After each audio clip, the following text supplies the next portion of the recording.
வரும். இந்த உலகத்திற்கு ஆபத்துகள் வரத்தான் செய்யும். தேவனுடைய ஜனங்களுக்கு முன்பாகவும் ஆபத்துகள் கிட்டி சேரத்தான் செய்யும். ஆனால் கர்த்தர் என்ன சொல்கிறார் என்றால், எனக்கு செவி கொடுக்கிற ஒரு மனுஷன் எவனோ அவன் இதற்கு பயப்படாதிருப்பான். ஏனென்றால் ஆபத்து வரும், அது உன்னை தொடாது.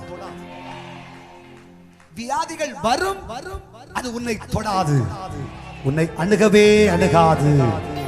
ஹல்லேலூயா. எத்தனை பேர் விசுவாசிக்கிறீர்கள்? உலகத்துல வாழ்ற நமக்கு முன்னாடி ஆபத்து வராது, பிரச்சனை வராது, கஷ்டம் வராது என்று இல்லை. இவைகள் எல்லாம் வரத்தான் செய்யும். ஆனா கர்த்தர் என்ன சொல்கிறார் தெரியுமா? ஆபத்தில் நானே அவனோடு இருந்து அவனை தப்புவித்து அவனை கனப்படுத்துவேன். ஏதோ ஒன்று சம்பவிக்கிறது போல இருக்கும்.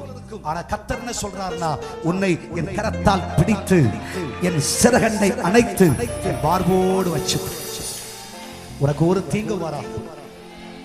ஆமென்.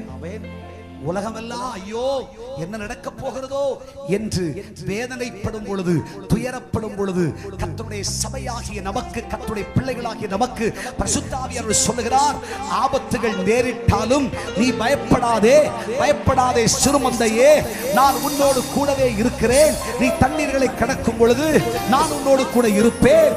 ஆறுகளை கடக்கும் பொழுது அவைகளும் மேல் புரளுவதில்லை. அக்கினி நடந்தாலும் நீ வேகாந்திருப்பாய். அக்கினி ஜுவாலை உன் பேரில் பற்றாதிருக்கும். 24 மணி நேரமும் உன் நிழல் உன்னை விட்டு மாறாதது போல சர்வ வல்லவராகிய கர்த்தர் நம்மோடு கூடவே இருப்பார். உன் காலடிகள் சறுக்காது, ஆபத்து நேரிடாது,